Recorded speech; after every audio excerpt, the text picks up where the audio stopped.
All right. Shalom.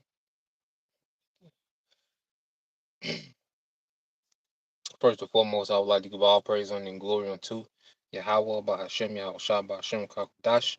Double honors unto the apostles and the elders of GMS who rule well, teach well, being great examples to his younger brothers. And peace and blessing, salutations to Hopeful Lake out there, pushing his word and truth and in sincerity across the four winds in the name of Yahweh, Bahashem, Yahweh Shah, pushing to get up out of here. Shalom to the Hopeful Lake double believers, the listeners whom have came back to the obedience of the scriptures through faith in Yahweh, Bahashem, Yahweh Shah. All right, and what I want to get into today, pretty much the topic of the morning, you woke up, with certain cell phone towers out, a lot of services was disrupted this morning, so I just want to go into, how the morning, went for me because, my work, depend, on my phone, pretty much, the majority of my income, comes, through my phone. And so I wake up early, try to get an early start in the morning. And as I'm trying to, go online, I'm noticing it's not working, so I'm turning the phone off, restarting the phone, you know, and I'm like, damn. So, because in my mind, I'm already, how I think I be having certain quotas, I be wanting to get started at a certain time, and be at a certain mark at this time. And, that's just how, you know, I, I'm a very routine person, so my routine was thrown off and I'm just thinking like, okay, something wrong with this phone, so I'm like, try to call AT&T and they didn't open the 7. So it's like 6:45 by now, so I'm already like an hour in the hole. So, you know, one thing I know the old me a few years ago, even probably a year or two ago, would have been extremely frustrated, you know.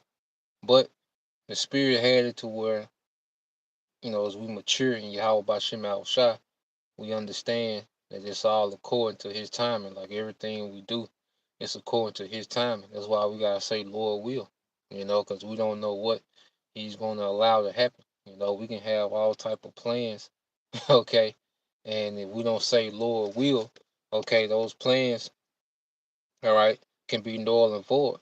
And I've learned over the years, if I say I'm gonna do something and I don't say Lord will, a lot of times the Lord don't allow it to happen, you know, because we can't forget that, He allows us. Matter of fact, I open up with that precept.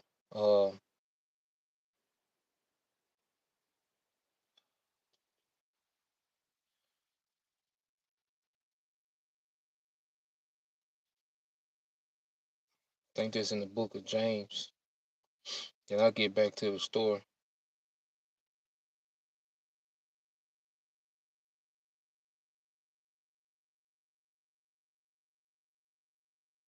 Yep, this is James 4:13. It says, "Go to now, ye that say, today or tomorrow we will go into such a city and continue there a year and buy and sell and get gain. Whereas you know not what shall be on the morrow.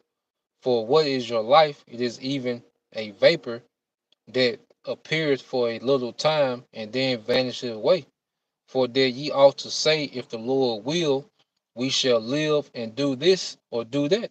You know?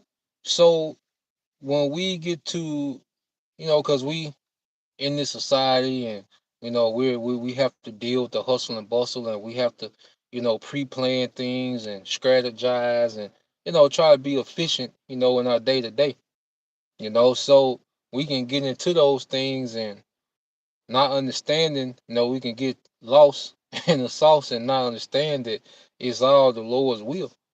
It's all according to his mercy what he allows us to do, man. That's why no one can boast. We can only do what's allowed by the Lord. If He shut it down, it's over with. Okay? So, like you said, we don't know what tomorrow may hold, man.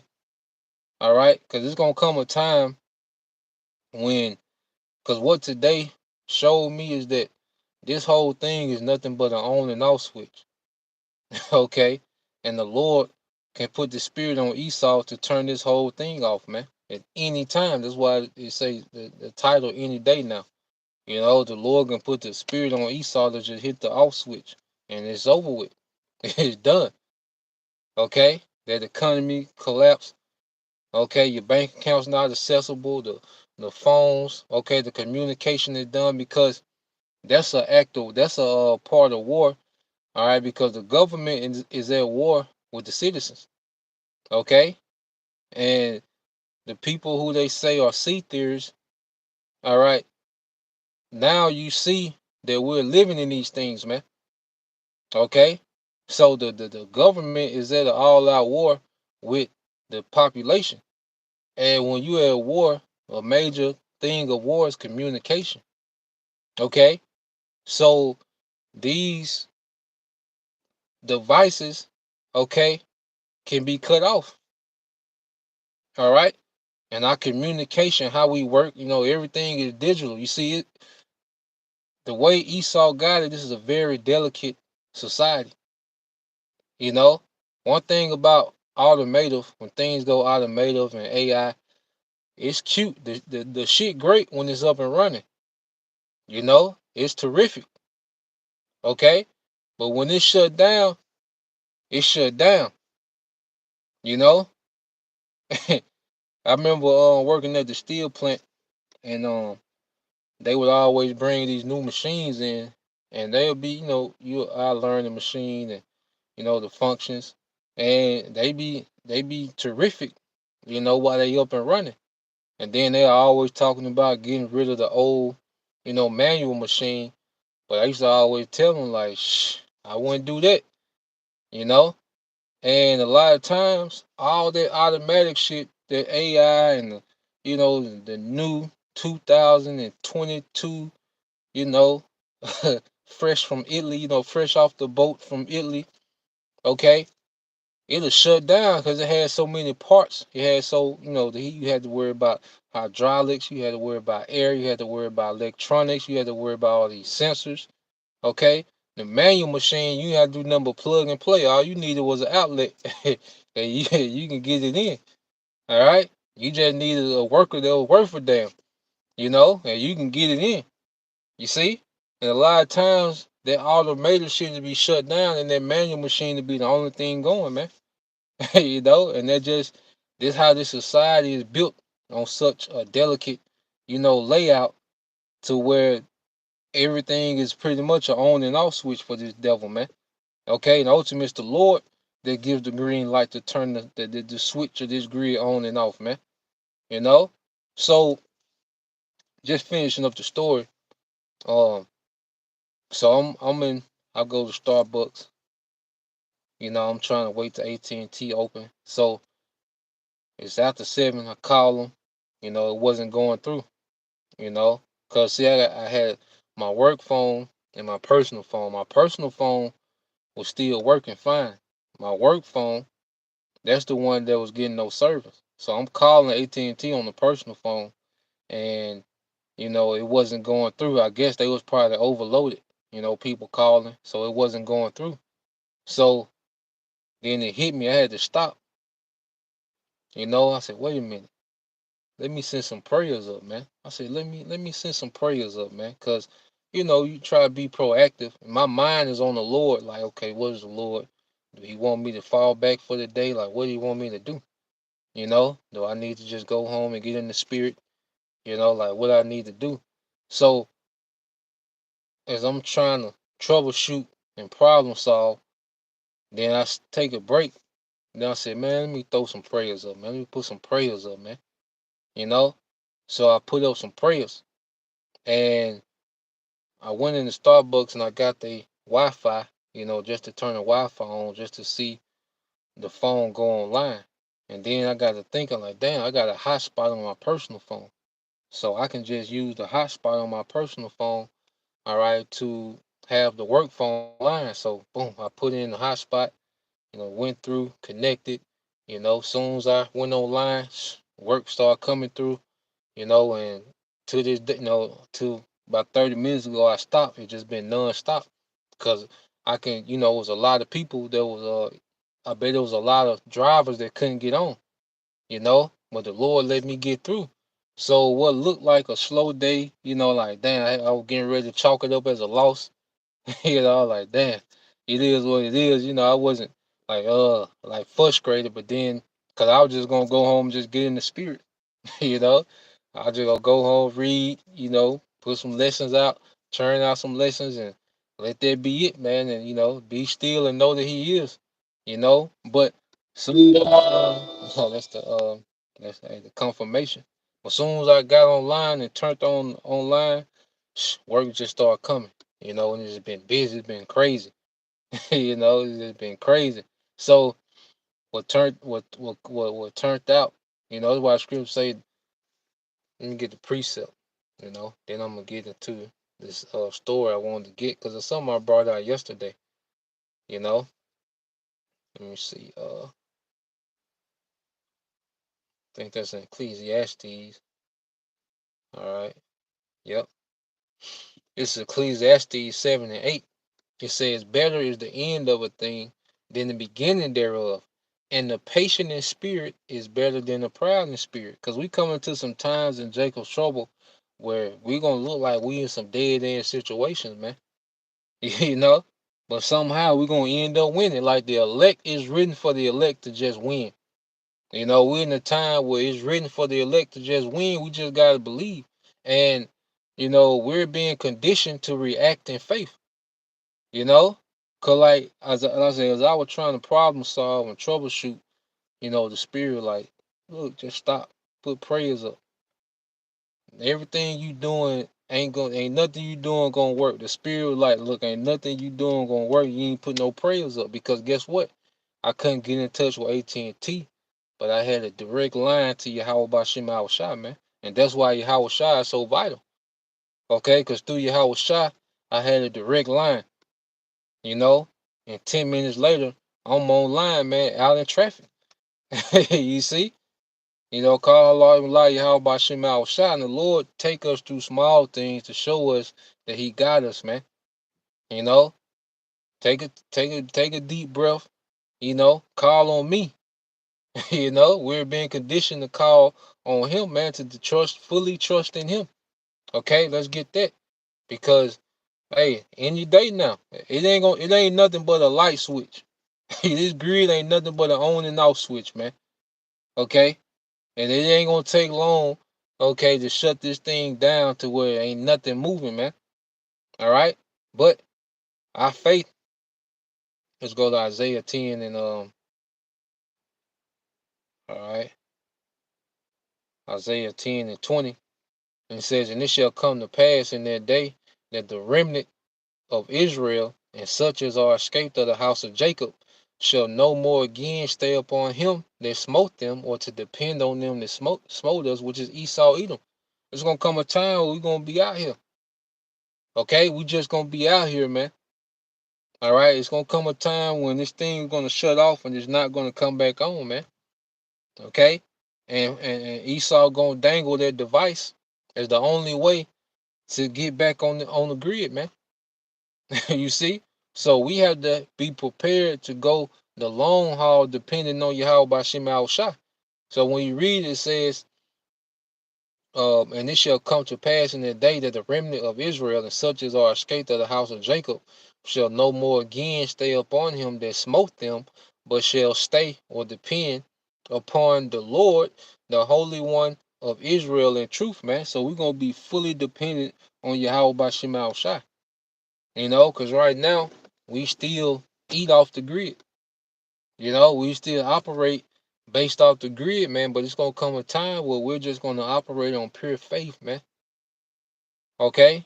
In that situation, fringes wouldn't have helped me, man. Having fringes on, okay, having on 100% cotton, that wouldn't have helped me in that situation, man. Okay? It was faith because to pray, it takes faith to pray that, okay, let me put these prayers up and let the Lord will be done. And then the thing is to accept whatever the Lord wanted. Because if the hot spot didn't work, then that was just the Lord saying, look, just go get in the spirit, and just be prepared to go for it either way. Whatever the Lord wants. That's the thing. Like, we're gonna have to trust the decisions and what the Spirit is telling us in these times, man. We're gonna have to trust, all right, because the Lord gonna be showing us signs, and He's gonna be putting us, in situations, and He's gonna be showing us signs, and we gotta trust in that, man. You know, whether our emotions agree with it or not. Okay, we just gotta trust. Like Abraham, he had to trust, man. Okay, when Joseph was in prison, he had to trust. All them years he was in prison, he had to keep the faith. This is what the Lord wanted. Okay, so whatever circumstance we find ourselves in, we just gonna have to trust. Like, this is just the Lord process, man. This part of the process, man. Okay, this part of my cup I gotta drink, whatever it is. Okay, and that's how we, like the Elder Apostle Ramblive say, we gotta hit Jacob's trouble with momentum. So the Lord will do these little things, and this would be our faith boost. You know, people pouting and can't get on this and can't do that. People probably pouting, and when they got back online, and they went back to just being okay, pampered Americans, man. Okay, but for us, these things are faith boosts, man. you know, these things are critical. All right, so let's go from there. Um, I want to get this account because I brought it out yesterday, and I thought it was extremely spiritual. And King David had the perfect reaction in this situation. So I want to get this in 1 Samuel 30:1.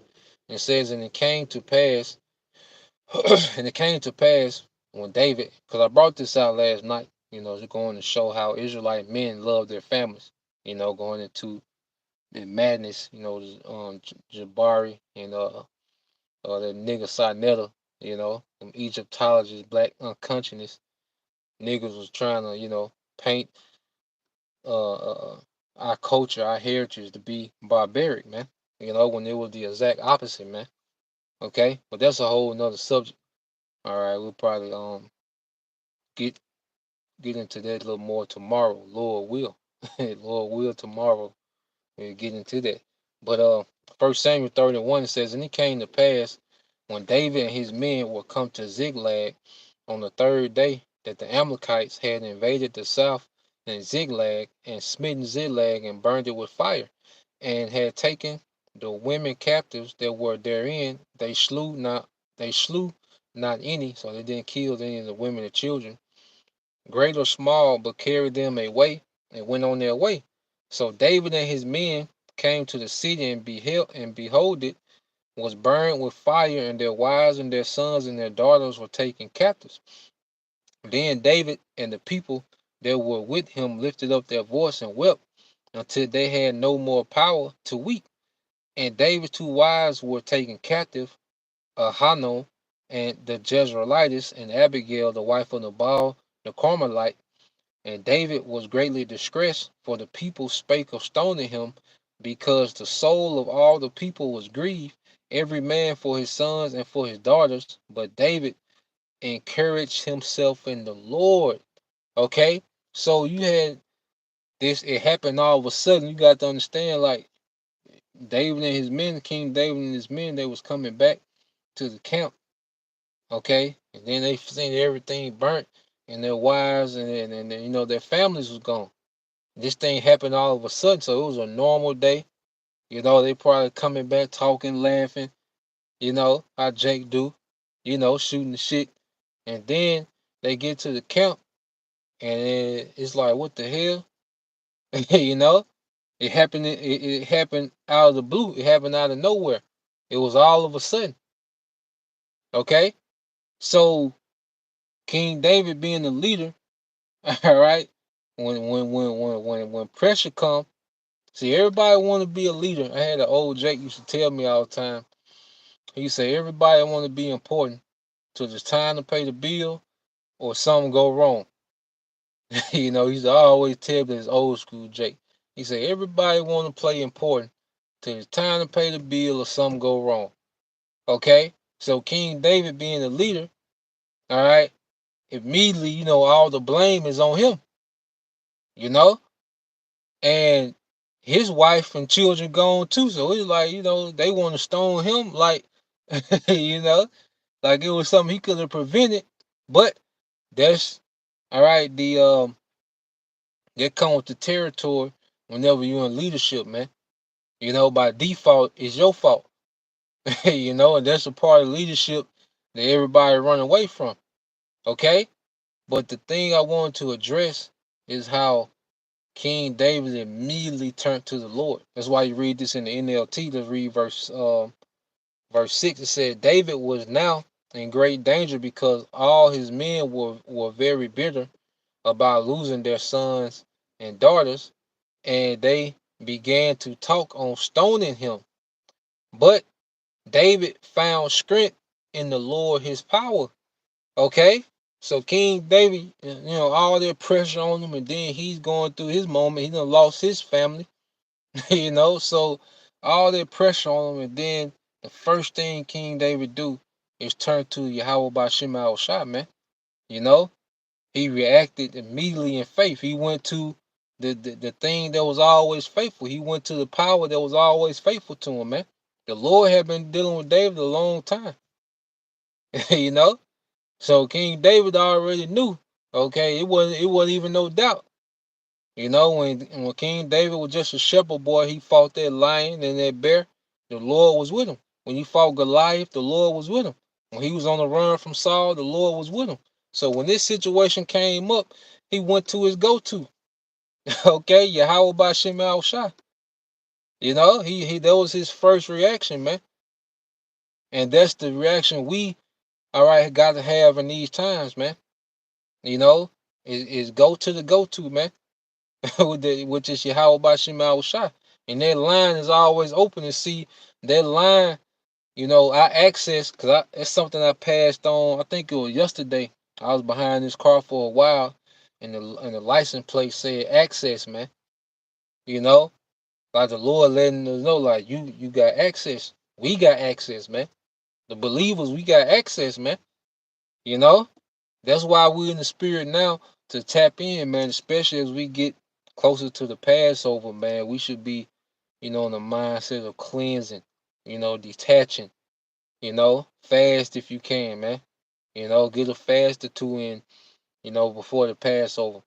It's a beautiful time to do that, man, because we want to have that communication line wide open in these times, man. See, these people, when they get cut off the grid, that's it. Okay? But guess what? We got a generator. Okay? A spiritual generator, which is Yahweh Bashim al Shah. Let's get that real quick, man. This is the book of Psalms, chapter 46, and verse 1. It says, The Most High is our refuge and strength, a very present help in trouble.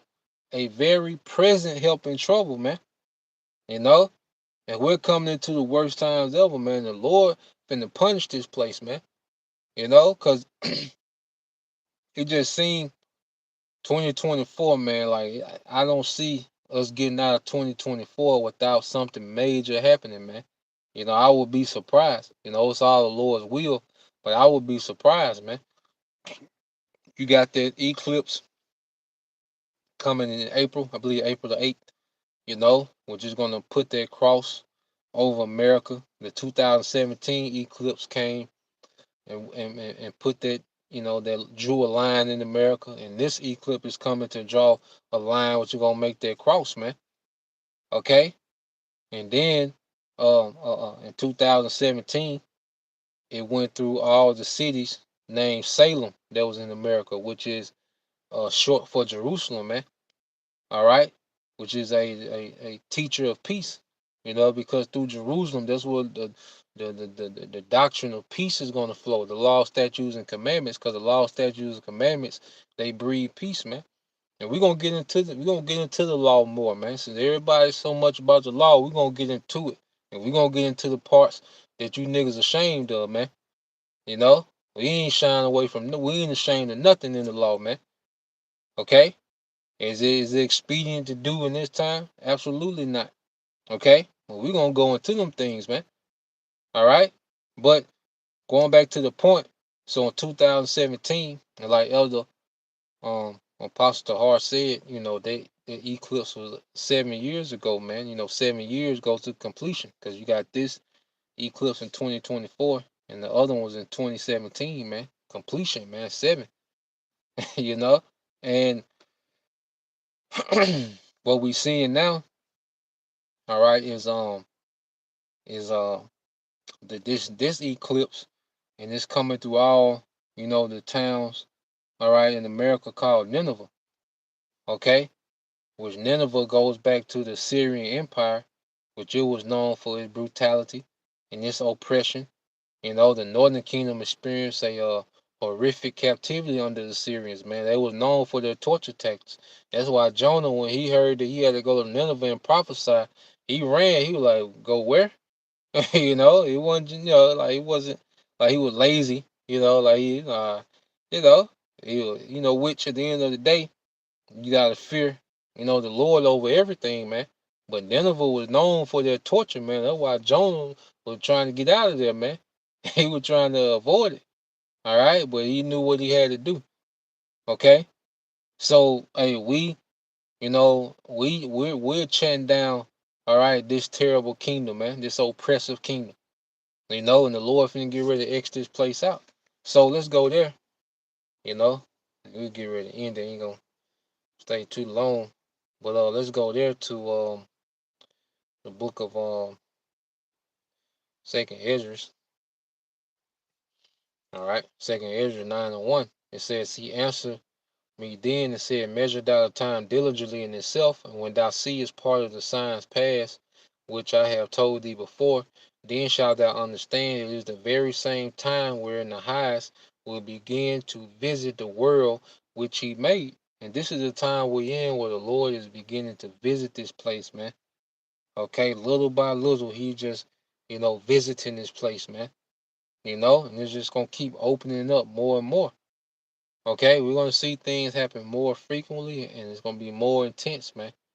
Okay, so therefore, when there shall be seen earthquakes and uproars of the people in the world, then shalt thou well understand that the Most High spake of these things from the days that were before thee, even from the beginning. For like as all that is made in the world have a beginning and the end is manifest, man. So we're seeing the end manifest, man. All the signs are pointing towards the end of this empire, the end of this age, man. We're right here. And any day now, this thing can just skyrocket into the next phase, man. To where it ain't no going back. You know, verse 6 it says, "Even so, the times also the highest have plain beginnings and wonderful and power works, and endings and effects and signs." So we're seeing the effects and signs of the end, man. Okay, the signs in the heavens, the eclipse, the blood moons. Okay, because you had that blood, that ring around the moon. Okay, that was in, believe, in October. In October, what did you have? You had the October 7 event, you know, with those Palestinians in those small hats, and it's gonna spiral into a regional conflict, man. Okay, now you have the signs of America being X'd out. Then you have the Civil War movie coming out in April, so we're seeing the effects and signs of the end. Everything is here, man. The CBDC, okay. They don't put a neural link in someone, man. Okay, they call it Metapon. All right, so all the signs are showing that we here, man, at the end.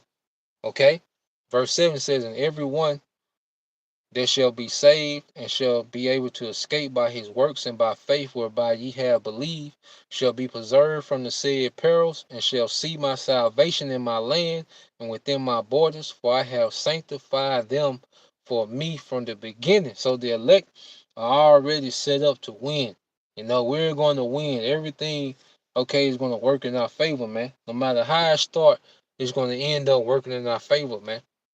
No matter how dead end the situation begins, it's gonna work in our favor. But we have to remember, hey, we got a very present help in trouble, man. You know, we got a very present help in trouble, man. In the names of Yahweh, by Hashem Yahweh Shai, man. So that's the point. I just want to put that on wax. Lord will. All right, you brothers. All right, and you sisters. We're edified. Just hey, hey, stay in prayer. It's gonna get uncomfortable, but we finna be comfortable forever, man. So we can stand being uncomfortable for a little while, man. To get that eternal rest. So till next time I say Shalom, Kwam Yashala, a Bible, Ball, DTA soon, Shalom.